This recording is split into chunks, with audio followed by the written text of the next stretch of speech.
Good evening. I addressed the nation a number of times over the past 2 years on the problems of ending a war. Because of the progress we have made toward achieving that goal, this Sunday evening is an appropriate time for us to turn our attention to the challenges of peace. America today has the best opportunity in this century to achieve two of its greatest ideals: to bring about a full generation of peace and to create a new prosperity without war. This not only requires bold leadership ready to take bold action, it calls forth the greatness in a great people. Prosperity without war requires action on three fronts. We must create more and better jobs. We must stop the rise in the cost of living. We must protect the dollar from the attacks of international money speculators. We are going to take that action, not timidly, not half-heartedly, and not in piecemeal fashion. We are going to move forward to the new prosperity without war as befits a great people, all together and along a broad front. The time has come for a new economic policy for the United States. Its targets are unemployment, inflation, and international speculation. And this is how we are going to attack those targets. First, on the subject of jobs. We all know why we have an unemployment problem. 2 million workers have been released from the armed forces and defense plants because of our success in winding down the war in Vietnam.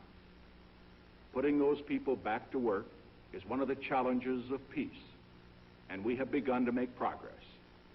Our unemployment rate today is below the average of the 4 peacetime years of the 1960s. But we can and we must do better than that. The time has come for American industry, which has produced more jobs at higher real wages than any other industrial system in history, to embark on a bold program of new investment, of production for peace. To give that system a powerful new stimulus, I shall ask the Congress, when it reconvenes after its summer recess, to consider as its first priority the enactment of the Job Development Act of 1971. I will propose to provide the strongest short-term incentive in our history to invest in new machinery and equipment that will create new jobs for Americans. A 10% job development credit for 1 year, effective as of today, with a 5% credit after August 15, 1972. This tax credit for investment in new equipment will not only generate new jobs, it will raise productivity. It will make our goods more competitive in the years ahead. Second, I will propose to repeal the 7% excise tax on automobiles, effective today. This will mean a reduction in price of about $200 per car. I shall insist that the American auto industry pass this tax reduction on to the nearly 8 million customers who are buying automobiles this year. Lower prices will mean that more people will be able to afford new cars, and every additional 100,000 cars sold means 25,000 new jobs. Third, I propose to speed up the personal income tax exemption scheduled for January 1, 1973 to January 1, 1972, so that taxpayers can deduct an extra $50 for each exemption 1 year earlier than planned. This increase in consumer spending power will provide a strong boost to the economy in general and to employment in particular. The tax reductions I am recommending, together with this broad upturn of the economy, which has taken place in the first half of this year, will move us strongly forward toward a goal this nation has not reached since 1956, 15 years ago: prosperity with full employment in peacetime.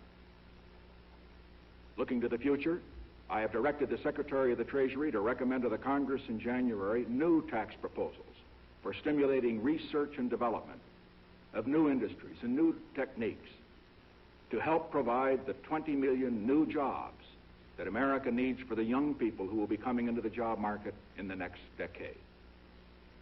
To offset the loss of revenue from these tax cuts, which directly stimulate new jobs, I have ordered today a $4.7 billion cut in federal spending. Tax cuts to stimulate employment must be matched by spending cuts to restrain inflation. To check the rise in the cost of government, I have ordered a postponement of pay raises and a 5% cut in government personnel. I have ordered a 10% cut in foreign economic aid. In addition, since the Congress has already delayed action on two of the great initiatives of this administration, I will ask Congress to amend my proposals to postpone the implementation of revenue sharing for 3 months and welfare reform for 1 year. In this way, I am reordering our budget priorities so as to concentrate more on achieving our goal of full employment. The second indispensable element of the new prosperity is to stop the rise in the cost of living. One of the cruelest legacies of the artificial prosperity produced by war is inflation. Inflation robs every American, every one of you. The 20 million who are retired and living on fixed incomes, they are particularly hard hit. Homemakers find it harder than ever to balance the family budget. And 80 million American wage earners have been on a treadmill. For example, in the 4 war years between 1965 and 1969, your wage increases were completely eaten up by price increases. Your paychecks were higher, but you were no better off. We have made progress against the rise in the cost of living. From the high point of 6% a year in 1969, the rise in consumer prices has been cut to 4% in the first half of 1971. But just as is the case in our fight against unemployment, we can and we must do better than that. The time has come for decisive action, action that will break the vicious circle of spiraling prices and costs. I am today ordering a freeze on all prices and wages throughout the United States for a period of 90 days. In addition, I call upon corporations to extend the wage price freeze to all dividends. I have today appointed a cost of living council within the government. I have directed this council to work with leaders of labor and business to set up the proper mechanism for achieving continued price and wage stability after the 90-day freeze is over. Let me emphasize two characteristics of this action. First, it is temporary. To put the strong, vigorous American economy into a permanent straitjacket would lock in unfairness. It would stifle the expansion of our free enterprise system. And second, while the wage price freeze will be backed by government sanctions, if necessary, it will not be accompanied by the establishment of a huge price control bureaucracy. I am relying on the voluntary cooperation of all Americans, each one of you, workers, employers, consumers, to make this freeze work. Working together, we will break the back of inflation, and we will do it without the mandatory wage and price controls that crush economic and personal freedom. The third indispensable element in building the new prosperity is closely related to creating new jobs and halting inflation. We must protect the position of the American dollar as a pillar of monetary stability around the world. In the past 7 years, there's been an average of one international monetary crisis every year. Now, who gains from these crises? Not the working man, not the investor, not the real producers of wealth. The gainers are the international money speculators. Because they thrive on crises, they help to create them. In recent weeks, the speculators have been waging an all-out war on the American dollar. The strength of a nation's currency is based on the strength of that nation's economy. And the American economy is by far the strongest in the world. Accordingly, I have directed the Secretary of the Treasury to take the action necessary to defend the dollar against the speculators. I have directed Secretary Connally to suspend temporarily the convertibility of the dollar into gold or other reserve assets, except in amounts and conditions determined to be in the interest of monetary stability and in the best interest of the United States. Now, what is this action which is very technical. What does it mean for you? Let me lay to rest the bugaboo of what is called devaluation. If you want to buy a foreign car or take a trip abroad, market conditions may cause your dollar to buy slightly less. But if you are among the overwhelming majority of Americans who buy American-made products in America, your dollar will be worth just as much tomorrow as it is today. The effect of this action, in other words, will be to stabilize the dollar. Now, this action will not win us any friends among the international money traders. But our primary concern is with the American workers and with fair competition around the world.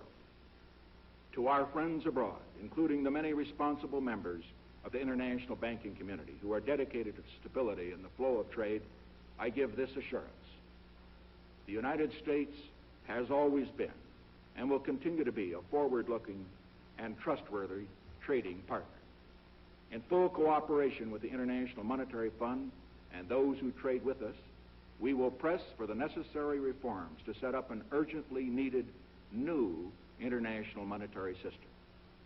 Stability and equal treatment is in everybody's best interest.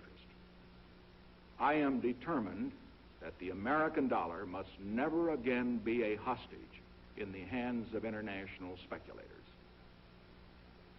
I'm taking one further step to protect the dollar, to improve our balance of payments, and to increase jobs for Americans. As a temporary measure, I am today imposing an additional tax of 10% on goods imported into the United States. This is a better solution for international trade than direct controls on the amount of imports. This import tax is a temporary action. It isn't directed against any other country. It's an action to make certain that American products will not be at a disadvantage because of unfair exchange rates. When the unfair treatment is ended, the import tax will end as well. As a result of these actions, the product of American labor will be more competitive, and the unfair edge that some of our foreign competition has will be removed. This is a major reason why our trade balance has eroded over the past 15 years. At the end of World War II, the economies of the major industrial nations of Europe and Asia were shattered. To help them get on their feet and to protect their freedom, the United States has provided, over the past 25 years, $143 billion in foreign aid. That was the right thing for us to do. Today, largely with our help, they have regained their vitality. They have become our strong competitors, and we welcome their success. But now that other nations are economically strong, the time has come for them to bear their fair share of the burden of defending freedom around the world. The time has come for exchange rates to be set straight and for the major nations to compete as equals. There is no longer any need for the United States to compete with one hand tied behind her back. The range of actions I have taken and proposed tonight on the job front, on the inflation front, on the monetary front, is the most comprehensive new economic policy to be undertaken in this nation in 4 decades.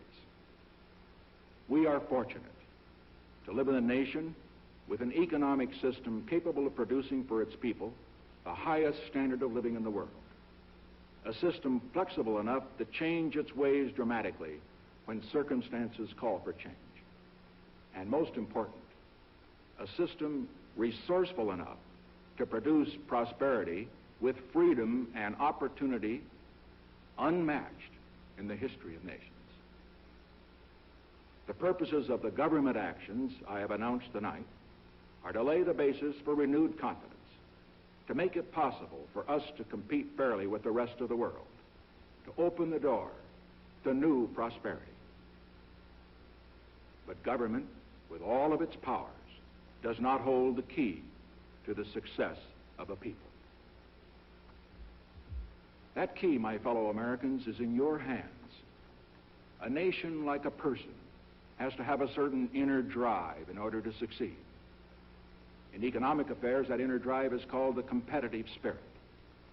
Every action I have taken tonight is designed to nurture and stimulate that competitive spirit, to help us snap out of the self-doubt, the self-disparagement that saps our energy and erodes our confidence in ourselves.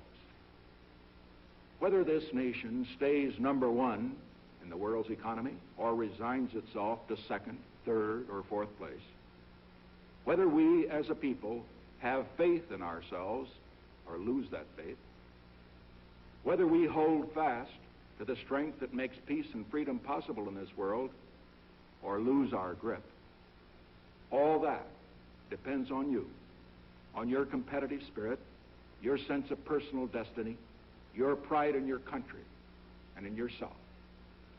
We can be certain of this. As the threat of war recedes, the challenge of peaceful competition in the world will greatly increase. And we welcome competition because America is at her greatest when she is called on to compete. As there's always been in our history, there will be voices urging us to shrink from that challenge of competition, to build a protective wall around ourselves, to crawl into a shell as the rest of the world moves ahead.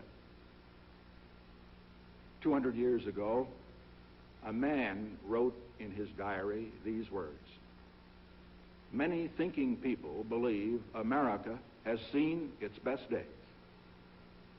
That was written in 1775, just before the American Revolution, the dawn of the most exciting era in the history of man. And today, we hear the echoes of those voices preaching a gospel of gloom and defeat, saying the same thing. We have seen our best days. I say, let Americans reply. Our best days lie ahead. As we move into a generation of peace, as we blaze the trail toward the new prosperity, I say to every American, let us raise our spirits. Let us raise our sights. Let all of us contribute all we can to this great and good country that has contributed so much to the progress of mankind. Let us invest in our nation's future. And let us revitalize that faith in ourselves that built a great nation in the past and that will shape the world of the future. Thank you, and good evening.